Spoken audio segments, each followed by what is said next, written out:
शुजैया में दिन दहाड़े हमास ने एक मरकवा टैंक उड़ा दिया है। बड़ी खबर है ये आज की। उसके बाद वेस्ट बैंक में लगातार 38 घटनाएं हुई हैं, अप्रत्याशित 38 घटनाएं हुई हैं, जिसमें फिलिस्तीनियों ने दो दो हाथ इजरायली फौजों के साथ किया है। और ये फिलिस्तीनी संगठित फिलिस्तीनी रेजिस्टेंस का हिस्सा नहीं, बल्कि जो फिलिस्तीनी युवा जो वैनगार्ड के रूप में उभरे हैं, जो क्रांतिकारी आंदोलन पूरे वेस्ट एशिया में जो स्वीप कर रहा है, जिसके बारे में आपको बता रहे हैं, उसका हिस्सा है। अमरीश मिश्रा स्पीक में आपका स्वागत है। देखिए, हम इसमें बहुत इंट्रोडक्शन में हम अभी केवल इतना कहेंगे, इस वीडियो को आप अंत तक देखिएगा। परसों हमारे 52,000 व्यूज गए, उसके लिए धन्यवाद। 70,000 सब्सक्राइबर्स हमारे हुए, उसके लिए धन्यवाद। लेकिन कल अचानक व्यूज गिर गए, तो अब जो भी उसके पीछे रीजन हो, मैं पता लगाने की कोशिश कर रहा हूं। यूट्यूब एल्गोरिथम्स हो, या मैं आपसे बस इतना ही गुजारिश करता हूं कि जैसे ही आप लोग सुनिए, अभी जैसे आप सुन रहे हैं, तुरंत कम से कम 10,000 जो 5 से 10,000 जो हमारे कोर सपोर्टर्स हैं, वो तुरंत आ जाएं और तुरंत उसको देखें और पूरा देखें। पूरा, चाहे वो 19 मिनट का हो, चाहे वो 29 मिनट का हो, चाहे वो 35 मिनट का हो, आप उसको पूरा देखिए, तब जाके ये बात बनेगी। आज देखिए क्या बहुत ही महत्वपूर्ण दिन है, 15 अप्रैल 2025। महत्वपूर्ण दिन तो हर दिन मैं कहता हूं, लेकिन आज खास बात है, बहुत सारी खबरें और आज वीडियो लंबा हो सकता है। आज देखिए, यूएई का एक प्लान अनाउंस हुआ है कि यमन पे वो हमला कर सकता है। अब आप सोचिए, उसके बाद जो सीरिया में जो जुलानी की सीक्रेट मीटिंग इजराइल के साथ अबू धाबी में हुई, उसके बारे में और कुछ बातें सामने आई। ईरान और इराक की भी एक नई प्लानिंग सामने आई। उसके साथ साथ जो ओमान में बातचीत चल रही है ईरान के साथ अमेरिका की, उसके नए पहलू सामने आए। फिर देखिए, फंडिंग को लेके बहुत सारी इश्यूज फंडिंग को लेके सामने आए, और इजराइल ने खुद इस बात को पेश किया है अमेरिका के सामने कि ईरान किस तरीके से हमास को फंड कर रहा था। पहली बार फिगर्स इजराइल ने दिए। हमें इजराइल के फिगर्स पे पूरी तरह से विश्वास नहीं करना है, क्योंकि जब तक ओरिजिनल सोर्सेज से बातें नहीं आती, लेकिन फिर भी एक चर्चा तो उस पर बनती है। और ये अच्छी बात है, ईरान हमास को सपोर्ट कर रहा है, जिसको हम लोग कह रहे थे, और जो तमाम इस तरह के जो गलत दिशा वाले जो कुछ मुस्लिम फोर्सेज हैं जो उसको डिनाई कर रही थी, जिन्होंने अभी जो इस्लामिक स्कॉलर्स ने जो जिहाद का ऐलान किया, उसके भी विरोध में जो केवल सऊदी अरेबिया के नहीं, कुछ मौलवी इस टाइप के, उसके भी विरोध में।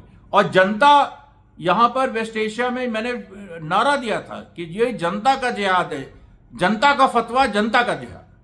इसमें मौलवी कुछ नहीं उखाड़ सकते, कुछ भी नहीं उखाड़ सकते। इसमें एक तो सारे मौलवी इसके खिलाफ नहीं है। मैं मानता हूं कि जो गरीब मौलवी है, जो मध्यम वर्गीय जो मौलवी है, जिसके सीने में दर्द है, वो बिल्कुल 100% इस जिहाद के फतवे के साथ है कि गाजा के लिए जिहाद करो, चाहे जैसे करो, हथियार से करो, बिना हथियार से करो। बहुत सारे तरीके, आज भी बहुत सारे तरीके सामने आए कैसे लोग मदद कर रहे हैं पूरी दुनिया में। अब इसको लेके जो गरीब और मध्यम वर्गीय जो मौलवी हैं, उनकी पूरी सिंपैथी गाजा के साथ। लेकिन जो कुछ अमीर मौलवी हैं, उनकी जो स्थिति है, वो तो उसका भगवान मालिक है, वो या तो वो खुद ही जानते हैं। अच्छा, अब देखिए, मैं आता हूं, ये जो शुजैया में हुआ है, शुजैया में इसमें इजराइल को बड़ा धक्का लगा है। लगातार आपको पता है, परसों से इजरायली सोल्जर्स मारे जा रहे हैं। कल भी मैंने हाईलाइट किया था, शायद इसलिए व्यूज कुछ कम हो गए, कि कैसे कितने इजरायली सोल्जर्स मारे गए, और उसमें 22 की संख्या, वो मतलब घायल हुए और मारे गए, उसमें 22 की संख्या वो क्रॉस कर चुका। और जो स्नाइपर फायर से, आज वो वीडियो आपने देखा होगा, जो मैंने कल खबर दी थी कि एक इजरायली जो सोल्जर है, स्नाइपर, वो शुजैया के एक पहाड़ी में बैठा हुआ था और उसने वहां से गोली चला रहा था सिविलियंस पे। उसका मैंने वीडियो आपको कल रात को डाला, और आज सुबह डाला, और मैंने पोस्ट किया था, वो आपने देखा होगा। आशा है कि मैंने जितने भी वीडियोस आज पोस्ट किए हैं, वो सब के सब आपने देखे होंगे। मैंने कुछ जो वेस्ट बैंक में एक लड़ाई हुई है, तो उसका एक दूर से इजरायली वाहन आ रहा है, उसमें फिलिस्तीनी बम फेंक रहे हैं। वो फिलिस्तीनी दिखाई नहीं पड़ते, बम की आवाज़ दिखाई पड़ती है, फिर वो व्हीकल्स एक राइट टर्न ले लेती है। वो हमने आपको दिखाया। वो उस तरह की 38 घटनाएं हुई हैं। तो आज की देखिए, बहुत ही दिलचस्प आज का ये है, और मैं आपको फिर कहता हूं कि इसको अंत तक देखिएगा।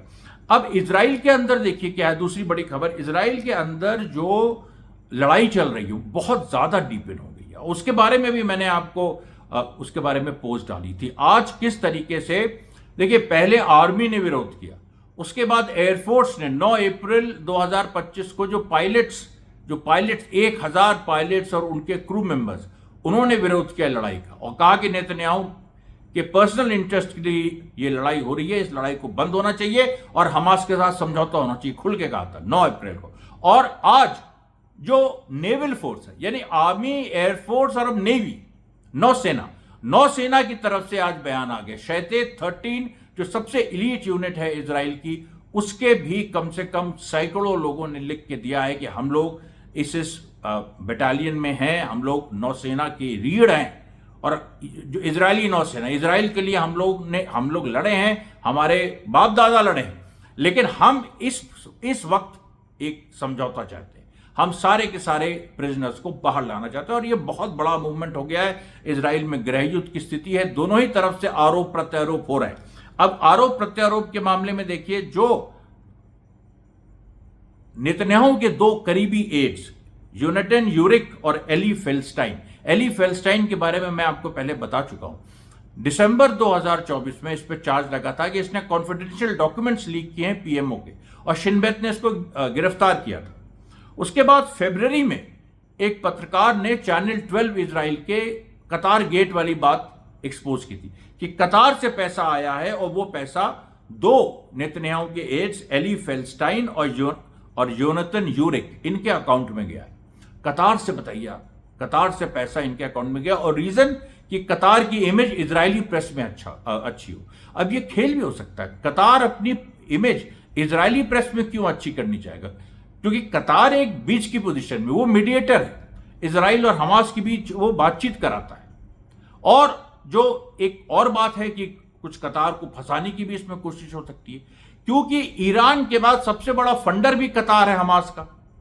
और ये बात जो है इजराइल ने खुद कही और अभी कही, जब ये हाल में कल ही ये मतलब जाहिर हुआ, मैं कल इस पे बात नहीं कर पाया था, कल रात को ये बात आई कि जब नेतन्याहू ट्रंप से मिलने गए इस बार वॉशिंगटन में, उन्होंने, क्योंकि इजराइल नाराज है ट्रंप से कि वो ईरान से क्यों बातचीत कर रहा है, वो भी इनडायरेक्ट टॉक्स, वो भी ईरान के टर्म्स पे, वो भी मैं आपको बताऊंगा आज उसमें भी क्या हुआ, बहुत इंपॉर्टेंट डेवलपमेंट्स हुए। सुन के आज की खबरें आप शॉक्ड रह जाएंगे, ऐसे ऐसे खबरें। अब ये जो देखिए पूरी बात है कि ईरान ने बाकायदा लिखित यहिया सिनवार का एक लेटर जो ईरान के सुप्रीम लीडर को उन्होंने 2015 में लिखा था, उसको ट्रंप को दिखाया नेतन्याहू ने ऐसे हाथ लेके, अपने हाथ से, कि ये देखिए लेटर हमने इंटरसेप्ट किया था। और 2015 से हर महीने हमास ने मांगा था ईरान से कि आप हमको कम से कम $20 मिलियन पर मंथ हमको चाहिए, तब जाके हमारा एक व्यवस्था हो सकती है। अब ये इजराइल का कहना है, और इजराइल ने उसके हिसाब से 10 साल का एक हिसाब भी निकाल लिया था कि 2015 से 2025 तक का इतना हिसाब बनता है, ईरान ने इतना फंड किया। अमेरिका ने उस पर बिल्कुल ध्यान नहीं दिया, ईरान ने उस पर बिल्कुल ध्यान नहीं दिया, हमास ने बिल्कुल कोई प्रतिक्रिया हमास की नहीं। तो वो सब बातें आई गई, लेकिन ये तो एक तरह से इजराइल ने और मजबूत कर दिया ईरान को, क्योंकि जो लोग ये कहते थे, बहुत सारे मूर्ख हमारे उसमें भी जो कुछ इस तरह की फोर्सेज है, मैं क्या उसमें शिया सुन्नी का नाम नहीं लेना चाहता हूं, लेकिन आप समझ रहे हैं मैं क्या कह रहा हूं। जो ऐसी ताकतें हैं जो थोड़ा इस टाइप के अपने को बहुत ज्यादा वो समझती हैं और हमास को भी नहीं मानती हैं और पता नहीं पागल टाइप की, तो वो लोग जो हैं ये सब बातें कभी मानते ही नहीं है कि ईरान हमास को फंड करता, बताइए, इतने मतलब वो जाहिल टाइप के। अब सवाल यहां पर है कि इजराइल ने ये पूरा डॉक्यूमेंट पेश किया है ट्रंप के सामने, और उसमें ये बातें हैं, और ये बातें एग्जैजरेटेड भी हो सकती हैं, क्योंकि इजराइल एग्जैजरेट करता है, कोई सच नहीं बोलता और उसमें। लेकिन ये बात तो सच है कि ईरान सपोर्ट करता है, ईरान के बाद कतार ने सपोर्ट किया है। तो ये देखिए इस पूरे प्रकरण में, और ये जो इजराइल के अंदर झगड़ा चल रहा है और इजराइल और अमेरिका का जो झगड़ा चल रहा है, इसमें कैसे नई नई चीजें सामने आ रही है। इजराइल के अंदर और भी एरी रोजनफेल्ड नाम के एक और अधिकारी का नाम आया जो नेतन्याहू से करीब है, इसके ऊपर भी करप्शन के चार्जेस हैं एक के बाद एक, और इसको भी शिन बेत ने गिरफ्तार किया। और हमेशा याद रखिए, लड़ाई शिन बेत के चीफ रोनिन बार और जो इजराइल के अटॉर्नी जनरल है गाली बहराव, उनके बीच, अब वो महिला हैं, उनके बीच और नेतन्याहू के बीच। और ये पूरा 1948 में जो इजरायली स्टेट बना वहां तक पूरा मामला जाता है।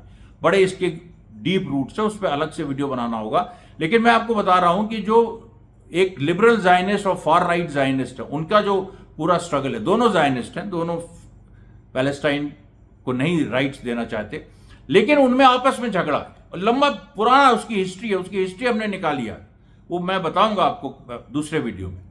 अब जो इसमें जो इनका पूरा झगड़ा है, ये कैसे आज 1948 1940s का झगड़ा, जो जब इजरायली स्टेट बन रहा था, अलग अलग आतंकवादी संगठन बन रहे थे और वो कत्लेआम कर रहे थे, वो उन आतंकवादी संगठनों का आपसी झगड़ा, और कैसे वो अभी इस लड़ाई में रिफ्लेक्ट हो रहा है, खुल के सामने आ गया अंतर्विरोध। ये देखिए ये बड़ा डेवलपमेंट है। उसके बाद देखिए, इसी को कंटिन्यू करते हुए, इजराइल में आज 3,500 एकेडमिशियंस ने भी एक चिट्ठी लिखी।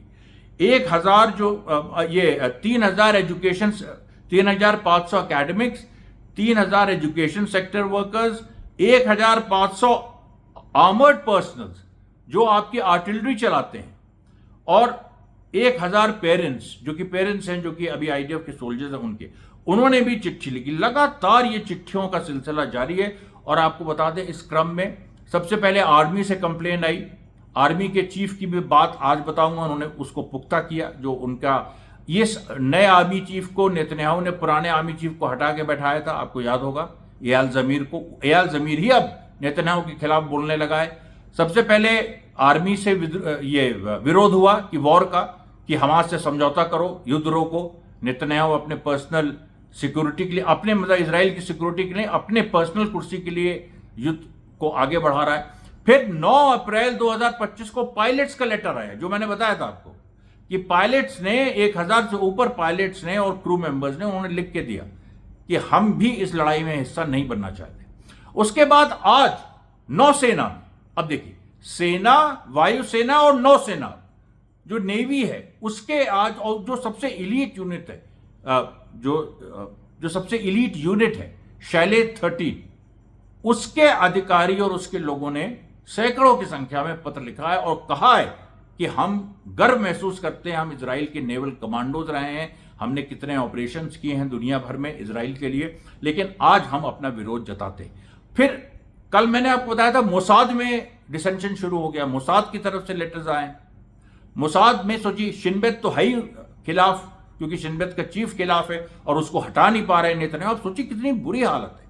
Netanyahu is close to collapse. आज बल्कि स्टार मीडिया वर्ल्ड में काज़मी साहब के इंटरव्यू में मैंने ये बात कही भी कि नेतन्याहू देखिए, अब कोई बचा नहीं सकता उसको, वो वॉर बढ़ाता जाए, वो 1 हफ्ता बढ़ा दे, 2 हफ्ता बढ़ा दे। ट्रंप अब ये देखने लगा है कि नेतन्याहू के अलावा और भी हमारे पास विकल्प हैं। नहीं तो बाइडेन को तो कोई विकल्प ही नहीं नजर आते, तो बाइडेन को पूरा डिक्टेट करता था नेतन्याहू, लेकिन ट्रंप को डिक्टेट नहीं कर पा रहा है। ट्रंप उसको डिक्टेट कर रहा है, नेतन्याहू को, और ईरान से खुल के बात कर रहा है। वहां भी बड़ा दिलचस्प पहलू ईरान को लेके आई, मतलब ईरान और अमेरिका की बातचीत को लेके सामने आया है। उसके बाद देखिए, आज एक और बड़ा महत्वपूर्ण डेवलपमेंट हुआ। जो यूरोपियन यूनियन के फॉरेन पॉलिसी चीफ हैं, उन्होंने आज बयान दे दिया, महिला है वो, उन्होंने बयान दे दिया, what Israel is doing now goes beyond the right to self defence. अब जो इजराइल कर रहा है वो आत्मरक्षा के जो नियम है उनसे वो बाहर जा रहा है। यानी जो सबसे बड़ा आर्गुमेंट जो यूरोप और अमेरिका देते थे इजराइल की जस्टिफिकेशन में कि इजराइल को आत्मरक्षा का अधिकार है और उसके ऊपर 7 अक्टूबर को हमला हुआ, अब वो कह रहे हैं कि नहीं, ये अतिक्रमण हो रहा है, ये लाल रेखा इजराइल पार कर रहा है, ये सेल्फ डिफेंस नहीं है, ये हत्याएं हैं। और ये बात देखिए खुल के सामने आ रही है, मतलब इसमें कोई अब वो नहीं रह गया। फिर देखिए, उसके बाद इजिप्ट ने एक प्रपोजल जो हमास को दिया, जिसमें इजराइल, वो एक्चुअली इजराइल का ही प्रपोजल है कि किस तरीके से हमास को सरेंडर करना पड़ेगा या अपने हथियार डालने होंगे और गाजा से निकल जाना होगा, तब हम वॉर रोकेंगे। पर अभी तक नेतन्याहू किस दुनिया में रह रहा है? दुनिया, अमेरिका हमास को रिकॉग्नाइज कर चुका है, अमेरिका ने कभी नहीं कहा कि हमास डिसआर्म हो ऐसे ऑफिशियली, और नेतन्याहू ने आज ये एक शर्त लगा दी। अब तो समझौता हो ही नहीं सकता, अब तो युद्ध सीधे तौर पे होगा, ये लोग सोच सकते हैं, लेकिन नहीं, इसमें नेतन्याहू गिर सकता है। इसमें गिर सकता क्या, गिरेगा। और इसमें हमास ने साफ कह दिया कि हथियार जनता के हैं, हथियार जनता के हैं, हथियार हमारे नहीं है, हथियार गाजा की जनता के हैं। जब तक गाजा की जनता चाहेगी हथियार हमारे पास रहेंगे, हथियारबंद संघर्ष चलेगा और चल रहा है। और वो फिर से उन्होंने कहा है, हिम्मत हो तो अंदर आओ, हिम्मत हो तो अंदर आओ। ये फिर से हमास ने कहा, बल्कि इस तरह की शब्दावली पहली बार हमास के कमांडर्स ने इशू की है कि जिगरा है तो सामने आओ।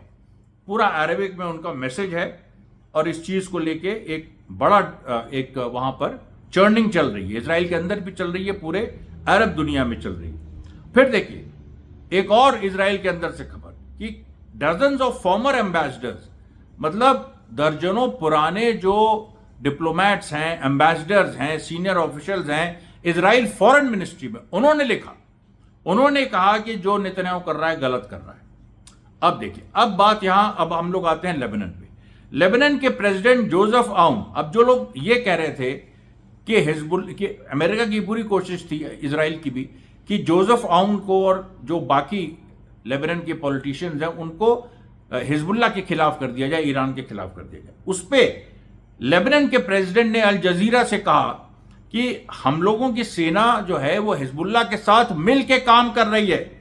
और उन्होंने साफ लिखा है कि the army is performing its duty and we are looking at ammunition depots north and south of Litani river without objection from Hezbollah. यानी हम पूरा कोशिश कर रहे हैं सेना अपने कंट्रोल में सारे हथियार वहां के ले, और हिजबुल्लाह ऑब्जेक्ट नहीं कर रहा है, ये उन्होंने कहा। इसलिए हिजबुल्लाह को ब्लेम मत करो। असली बात यह है, pressure must be put on Israel to abide by the agreement. जो भी युद्ध विराम हुआ था, और इजराइल अभी भी 5 जगहों पर है लेबनान में, इजराइल के ऊपर प्रेशर पड़ना चाहिए कि वो सीज फायर एग्रीमेंट को माने। ये उन्होंने साफ कह दिया है।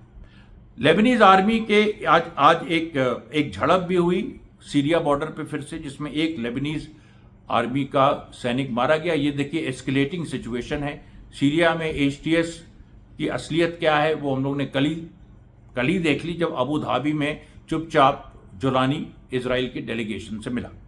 और अभी देखिए काफ़ी एचटीएस के लोगों को लेबनीज जो बॉर्डर पे मारे गए हैं, और उन्होंने एक लेबनीज आर्मी का एक सोल्जर आज मारा गया एक एक्सप्लोजन में।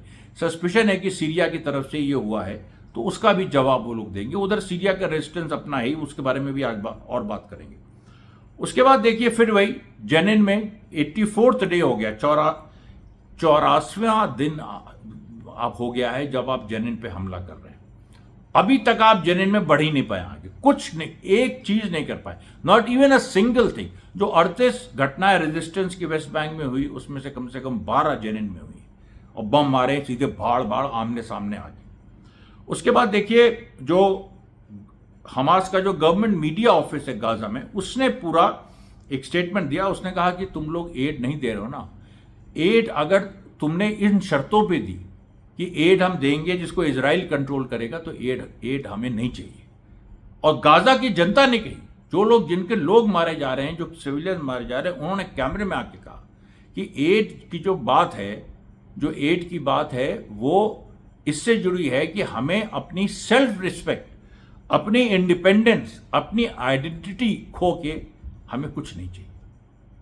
हम मर जाएंगे, शहीद हो जाएंगे, लेकिन हम अपनी आज़ादी को, अपनी आइडेंटिटी को, अपने सेल्फ रिस्पेक्ट को और अपने रेजिस्टेंस को, अपने प्रतिरोध को, यानी हमास को, हम कभी भी नहीं छोड़ेंगे। और फिर उसमें सोने पे सुहागा, अगर अब तो हम जीत रहे हैं तो अब तो और नहीं छोड़ेंगे। ये देखिए, ये है बात। अब देखिए एक और, जो अब इजरायली आर्मी का एक, मतलब ये एक ऐसी खबरें आ रही हैं, मुझे समझ में नहीं आ रहा है कि विद्रोह हो गया, क्या हो गया। एक इजराइल की आर्मी मीडिया यूनिट है, जो आर्मी की मीडिया होती है, उसके लिए एक स्कूल है। अब कल आई थी खबर की जो टैल्पियो, जो उनका सीक्रेट सर्विस का स्कूल है, उसके लोगों ने विरोध किया। मैंने बताया था आपको, उसके लोगों ने विरोध किया नेतन्याहू का। आज आया है कि इजराइल की आर्मी मीडिया के जो ग्रेजुएट्स हैं, उन्होंने विरोध किया। उन्होंने कहा कि ये नेतन्याहू को हटना चाहिए सीधे। उसके बाद देखिए UNRWA ने, वही जो यूनाइटेड नेशंस की संस्था जिसके ऊपर जिम्मेदारी है गाजा के रेफ्यूजीज की, लेकिन जिसको इजराइल और अमेरिका ने डीरेकग्नाइज कर दिया, उसने कहा कि ये पूरी स्थिति बहुत खराब हो रही है, हमें अगर काम करना है तो हमको फिर यूरोपियन यूनियन या चाइना और रशिया हमको हेल्प करे, जो उन्होंने शुरू कर दी हेल्प करना, वरना यहाँ की सिचुएशन अब स्टारवेशन हो रहा है, भुखमरी फैल रही है, बीमारियां फैल रही हैं 20 तरह की, और इसमें अब हमारे कंट्रोल से चीज़ें बाहर जा रही हैं।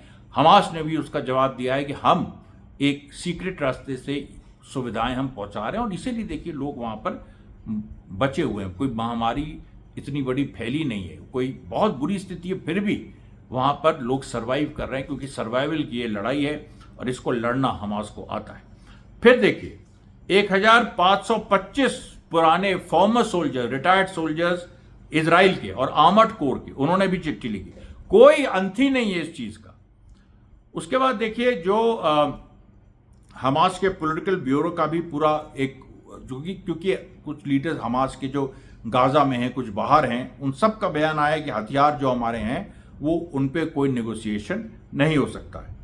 फिर देखिए इजराइल के फॉर्मर चीफ ऑफ स्टाफ, यानी ये former chief of army staff, इनका नाम है डैन हालूट्स। डैन हालूट्स ने पहली बार ऐसा स्टेटमेंट दिया है, बेंजामिन नेतन्याहू को दुश्मन कह दिया है कि Benjamin Netanyahu is an enemy of Israel, उसको गिरफ्तार होना पड़ेगा। इसीलिए मैं आपसे कह रहा हूं, अब ये बताइए, डैन हालूट्स कह रहे हैं, आप गूगल पे देख लीजिए, डैन हालूट्स कह रहे हैं नेतन्याहू अपराधी है, इसको गिरफ्तार होना पड़ेगा, गिरफ्तारी के अलावा और इसका कोई इलाज नहीं है। फिर आप देखिए जो यूरोमेड यानी यूरोपियन जो ह्यूमन राइट्स मॉनिटर है, उन्होंने नीदरलैंड्स को चेतावनी दी, हॉलैंड को, जो कुत्ते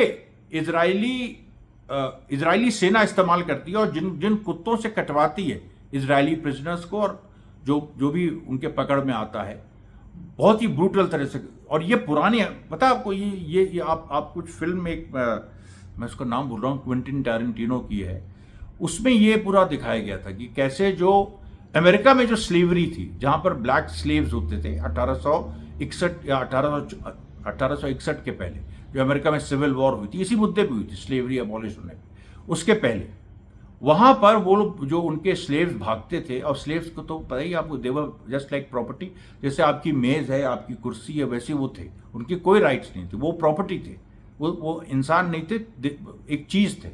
तो वो मालिक का पूरा अधिकार था, उनको जान से मारे, उनको रखे, उनको जो भागते थे उनको कुत्ते से वो कटवाते थे। और यही बात इजराइल आज कर रहा है, और हॉलैंड जैसा एडवांस देश वो कुत्ते सप्लाई कर रहा है, सोचिए आप, क्योंकि हॉलैंड में वहां पर एक खास ब्रीड के बड़े एग्रेसिव डॉग्स होते हैं, जो यहां पर, सोचिए हॉलैंड का ये एक्सपोर्ट है इजराइल के। फिर देखिए इजरायली सेटलर्स ने आज फिर बदमाशी की और आज मार भी खाए सब। इन्होंने जो छत्ते होते हैं, मधुमक्खी के छत्ते, उसमें जहर मिला दिया, और बहुत सारे जो पैलेस्टीनियन फार्मर्स हैं, गांव का भी नाम है फर्श अल हवा, ये गांव है, ये हिब्रोन में, वेस्ट बैंक के हिब्रोन में फर्श अल हवा ये गांव का नाम है। यहाँ पर उसकी बाकायदा खेती होती, मतलब मधुमक्खी की, तो वो मतलब बहुत जगह होती भारत में भी, तो मधुमक्खी के छत्ते में इन्होंने पॉइजन मिला दिया कि वहां से ये लोग निकालेंगे और ये लोग पॉइजन सर्व करेंगे, लेकिन मतलब जिसको भी बेचेंगे शहद, उसमें जहर मिला होगा। लेकिन लोग समझ गए, पैलेस्टीनियन समझ गए, और उन्होंने इस चीज़ को पकड़ लिया और उसको एक्सपोज किया। उसके बाद देखिए इजराइल के ही एक मंत्री ओमेर बारलेव हैं, उन्होंने सीरिया में पूरी स्ट्रैटेजी, मंत्री नहीं सॉरी, एक एनालिस्ट हैं, उन्होंने सीरिया में इजराइल की स्ट्रैटेजी को क्वेश्चन किया। उन्होंने कहा मुझे ये नहीं समझ में आ रहा है कि वहां ये कर क्या रहे हैं। बताइए, बेसिक सवाल कि माउंट हरमोन पे तुमने कब्जा कर लिया है, कुनेत्रा पे कब्जा कर लिया। अगर इजराइल की सुरक्षा की बात है तो इजराइल के बॉर्डर वल्नरेबल हैं, अभी इजराइल के बॉर्डर्स खुले हुए हैं। और देखिए इसी चीज का फायदा इराक और ईरान उठाएंगे एक दिन जबरदस्त तरीके। उसने पकड़ ली इस बात, उसने इस बात को पकड़ लिया। उसने कहा नेतन्याहू बेवकूफ़ी कर रहा है, वो बस लड़ाई बढ़ाने के लिए नए नए वॉर के फ्रंट्स खोलता जा रहा है। अभी ईरान के चक्कर में है और चाह रहा था अमेरिका बॉम्ब करे। ट्रंप ने कह दिया नेतन्याहू से कि तुम पहले करो बेटा, तुम चढ़ जाओ झाड़ पे, या तुम फांसी पे चढ़ जाओ पहले, तब उसके बाद हम आएंगे। तो ये उसने कहा, ये जो एनालिस्ट है, कि इतनी दूर तुम चले गए हो, तुम्हारी सप्लाई लाइंस कटी हुई हैं। This is a classic case of over reaching, कि ओवर रीच जो हो रहा है तुम्हारा, ये बहुत घातक होगा इजराइल के लिए। फिर आप देखिए, ईरान और इराक ने एक बहुत ही path breaking landmark oil memorandum sign किया है, और जॉइंट कॉपरेशन का ये बकायदा। अब इराक में ईरान के इन्फ्लुएंस है, लेकिन ये मत सोचिए कि ईरान के बिल्कुल ईरानी है वो। इराक एक अलग देश है, उसकी अलग व्यवस्थाएं, सब कुछ है। इराकी रेजिस्टेंस ईरान के साथ है, लेकिन ये जो डील साइन हुई है, ये नए तरह की डील है। इसमें सबसे जो खास बात है कि ईरान को इराक के अंदर ऑयल ड्रिलिंग की इजाजत भी मिल गई है। अमेरिका के लिए बहुत बड़ा धक्का है। अमेरिका लाख ये कोशिश कर रहा था कि ये ना हो। तो ईरान इराक के अंदर ऑयल ड्रिलिंग भी कर सकता है, और इराक को भी उस तरह के कंसेशन, ड्रिलिंग के नहीं लेकिन काफ़ी कंसेशंस, क्योंकि ईरान के पास इस समय देखिए हथियार, स्पेशली ड्रोन्स, बेस्ट ड्रोन्स दुनिया में हैं। रशिया और चाइना भी ईरान से खरीदते हैं ड्रोन्स। तो वो देखिए, तो इस तरीके का एक कॉपरेशन हुआ है। और ये इन्होंने पूरी एक कोशिश की है कि जो दोनों के ऑयल मिनिस्टर इराक और ईरान के, कि हम लोग सेल्फ सफिशिएंट हो जाएं एनर्जी के मामले में। अब देखिए, अब अमेरिका से खबर, हार्वर्ड यूनिवर्सिटी को प्रेसिडेंट ट्रंप ने खुद लिखा था कि तुम अपने यहां जो प्रो पैलेस्टीनियन प्रोटेस्टर्स हैं उनको निकालो। हार्वर्ड यूनिवर्सिटी ने रिफ्यूज कर दिया है, कहा कि नहीं करेंगे। ट्रंप ने कहा कि हम तुम्हारी फंडिंग रोक देंगे, उन्होंने कहा रोक दो, क्योंकि हार्वर्ड यूनिवर्सिटी दुनिया की नंबर 1 यूनिवर्सिटी है। दुनिया चला रहे हो उसके ग्रेजुएट इस समय। दुनिया की टॉप फाइनेंशियल इंडस्ट्रियल पोजीशन में सब लोग बैठे हैं, ब्यूरोक्रेटिक पोजीशन में बैठे हैं हार्वर्ड के लोग। हमारे यहाँ की भी सुब्रमण्यम स्वामी हार्वर्ड यूनिवर्सिटी के, मतलब देखिए हर जगह हार्वर्ड यूनिवर्सिटी का हमें जरूरत ही नहीं है। हम अपने एलुमनाई से पैसा रेज कर लेंगे, सीधे ट्रंप को बोलते। और उसके बाद एक ग्रेजुएट सेरेमनी हुई, जिसका वीडियो मैंने साझा किया आपसे, आपने देखा ना वो वीडियो। उस ग्रेजुएट सेरेमनी में सब लोग पूरा बकायदा, जैसे वो पहनते हैं काले रंग का रोब और हेड गियर, और वहां पर प्रो फिलिस्तीनी नारे लग रहे हैं। वहां माइक पे जो महिला खड़ी है वो फिलिस्तीन का झंडा लिए, पूरी ऑडियंस फिलिस्तीन का झंडा लिए। सारे ग्रेजुएट्स, ये भी नहीं कि कुछ 3-4, सारे ग्रेजुएट, सारे टीचर्स। तो जब तुम्हारे हाथ से अमेरिका और इजराइल, ये बताओ, जब तुम्हारे हाथ से तुम्हारा खुद का बनाया हुआ दुनिया का नंबर 1 एजुकेशनल जो सेंटर है, एजुकेशन का सेंटर है, सबसे बड़ा विश्वविद्यालय दुनिया का, सबसे मेधावी, सबसे मुश्किल जिसका एडमिशन है, लोग तरसते हैं उसमें जाने के लिए, वो जब तुम्हारे खिलाफ हो गया है, तो तुम देख लो ना दुनिया का दिमाग, जो यंग दिमाग है, कहाँ जा रहा है। अब देखिए, ये पूरी बात आती है कि जो यूएई ने जो यमन पे हमले करने की एक नापाक योजना, जो अमेरिका की योजना है, उसको आगे बढ़ाने की बात की, जबकि सऊदी अरब ने मना कर दिया है। और इनका प्लान ये है कि क्योंकि वहां पर यमन में आप जानते हैं कि मतलब जो अंसार अल्लाह के जो फोर्सेज हैं, जिनको हूती ये लोग कहते हैं, इनका कब्जा सना पे है, और यमन के करीब 80% यमन पे है। लेकिन 10 से 15%, 20% जो एडन का इलाका है, बिल्कुल तटीय, वहाँ पर अभी भी pro Saudi Arabia, pro American एक गवर्नमेंट है। तो इनका ये है यूएई का कि उस गवर्नमेंट के साथ मिलके हुदैदा जो पोर्ट है वो हम कैप्चर करेंगे। इसीलिए हुदैदा पे इतनी बमबारी अमेरिका कर रहा था, और एयर सपोर्ट हमको अमेरिका करेगा, और हम इसमें सफल हो सकते हैं। हुदैदा पोर्ट हम कैप्चर कर लेंगे। सना तक जाने की उन्होंने बात भी नहीं की, उतनी तक हिम्मत ही नहीं। हुदैदा पोर्ट, और इसमें भी देखिए कि सऊदी अरेबिया ने, जैसे मैंने पहले कहा, ऑफिशियली इस चीज को उन्होंने डिक्लाइन कर दिया है कि नहीं, हम कुछ नहीं करेंगे। और उन्होंने ये भी कहा है कि हम पे वापस हमला हो सकता है, इसलिए हम इसमें कहीं भी इन्वॉल्व नहीं होंगे। उसके बाद अब देखिए, अब यहां बात आई जो ईरान और अमेरिका की जो टॉक्स हुई उसकी असलियत क्या है। उसकी असलियत यह है कि अमेरिका झुक गया है। और कैसे झुका? एक तो जो ओमान में टॉक्स हुई, विटकॉफ वहां थे, ईरान के फॉरेन मिनिस्टर थे, विटकॉफ को बकायदा वहां इंतजार करना पड़ा। दूसरी बात, ओमान अमेरिका से बहुत दूर है, ईरान से पास है। अब समझ में आया, क्योंकि पहले नहीं समझ में आ रहा था कि ओमान इंसिस्ट क्यों किया ईरान ने ओमान के लिए। वो अमेरिका को ह्यूमिलेट करने के लिए था, अमेरिका को ह्यूमिलेट करने के लिए था। ओमान आओ तुम बेटा, ओमान आओ। और अमेरिका गया और फिर एक रिक्वेस्ट डाली कि कहीं और बातचीत करते जो हमसे भी थोड़ा पास हो, क्योंकि बार बार आना पड़ेगा, ओमान आना बड़ा मुश्किल होता है, ये वो। तो रोम की बात उन्होंने की। बीच में खबर आई थी कि ईरान मान गया, लेकिन फिर खबर आई कि नहीं, ईरान ने कहा ओमान में ही बात होगी। अभी वो क्लियर नहीं है वो, लेकिन हम कह रहे हैं रोम में बात हो, ओमान में बात हो। अमेरिका की तो भद्द पिट गई ना, अमेरिका की तो भद्द पिट गई दुनिया के सामने।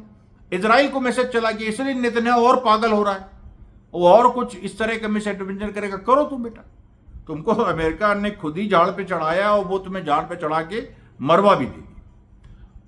उसके बाद देखिए, हाँ, फिर एक और खबर आती है कि यूएई ने 80,000 मर्सनरी सोल्जर्स कलेक्ट किए हैं यमन पे हमले के लिए। अब बेटा तुम 80,000 कर लो, तुम 1.5 लाख कर लो, 2 लाख कर लो, यमन तो यमन है, और तुम जाओ वहां देखो क्या खातिरदारी होती है। फिर देखिए, फिर यहां पर जो सिविलियन कैजुअलिटीज हैं, करीब 31 फिलिस्तीनी सिविलियंस आज भी मारे गए। जो बैप्टिस्ट हॉस्पिटल पे हमला किया था उस तरीके का कोई हमला नहीं हुआ, लेकिन कैजुअलिटीज कैजुअलिटीज का देखिए जो पूरा है कि वहां पर मेडिकल फैसिलिटीज बढ़ रही है। ये भी देखिए अजीब बात है, पूरा ब्लॉकेड लगा है, एक दाना वहां नहीं घुस सकता है, एक इंजेक्शन नहीं घुस सकता है, लेकिन मेडिकल फैसिलिटीज, अस्पताल एक नया खुला है आज ही, फील्ड हॉस्पिटल्स। ये कौन खोल रहा है? ये हमास खोल रहा है। कहां से आ रहे हैं? ये पूरा टनल से मदद आ रही है। सालों का वहां पर इंतजाम है। ना केवल वो फाइटर्स को खिला पिला सकते हैं और ठीक रख सकते हैं, अपनी जनता को के बारे में भी उन्होंने पूरी व्यवस्था की है।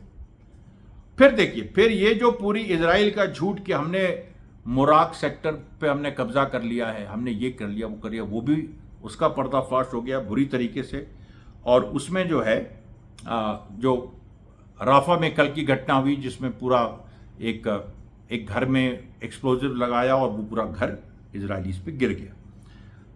अब पाकिस्तान में भी देखिए, जो पूरी खबर आई थी कि जो पंजाब प्रोविंस के जो चीफ हैं, मैंने शायद कल बताई थी कि मुझे याद नहीं, तो उन्होंने कहा है कि जब तक मैं हूं तब तक मतलब पंजाब प्रोविंस के गवर्नर, और सबसे महत्वपूर्ण है पंजाब हुआ, जब तक मैं हूं तब तक इजरायली प्रोडक्ट्स या अमेरिकन प्रोडक्ट्स हमारे यहाँ नहीं आएंगे। फिर एक बात आई है कि कई जो पाकिस्तान में इंसर्जेंट ग्रुप्स हैं, जैसे तहरीक तालिबान है, मुजाहिदीन, इत्तेहाद अल मुजाहिदीन पाकिस्तान है, ये सब एक हुए हैं। और एक होने के पीछे का इनका दोनों, क्योंकि ये तो देखिए अमेरिका की फोर्सेस हैं, बाय एंड लार्ज अमेरिका की ही फोर्सेस है, लेकिन इनमें एक हिस्सा ऐसा भी है जो कुछ इंडिपेंडेंट माइंडेड है, अमेरिका का विरोधी भी है। अब अमेरिका पूरा दोनों तरफ खेल रहा है, तो ये देखिए कहीं भी ये स्थिति जा सकती है। और इसको उससे जोड़िए कि अफगानिस्तान में पूरा एक मोबिलाइजेशन हो रहा है, सुन्नी जो मेजॉरिटी है अफगानिस्तान में, गाजा की मदद को जाने के लिए अभी वो सामान भेज रहे हैं, और कल को वो फाइटर्स भी भेज सकते हैं। अब यहां जो देखिए वही ईरान और अमेरिका की जो बातचीत हुई है उसके बारे में और कुछ बातें आई है कि विटकॉफ ने ये कह दिया है कि हम जो हैं, अच्छा देखिए पहले क्या नेतन्याहू ने कहा था कि हम लीबियन स्टाइल ऑपरेशन चाहते हैं, लीबिया में जैसे घुस के और सारा कुछ डिसमेंटल करके और उड़ा दिया गया था, और फिर लीबिया में गद्दाफी को मार दिया इन लोगों ने 2011 में, वैसे ही ये ईरान में चाहता था। आज विटकॉफ ने कहा नहीं, हम वैसा तो चाहते ही नहीं, लीबिया स्टाइल नहीं हम करेंगे, हम तो ओबामा की डील चाहते हैं। और ओबामा की डील का नेतन्याहू विरोधी था, ट्रंप विरोधी था, ट्रंप ने उसको आगे फर्स्ट टर्म में खत्म किया। उन्होंने कहा कि ओबामा की जो डील थी जिसमें ईरान को परमिशन थी कि वो इतना कुछ 3 या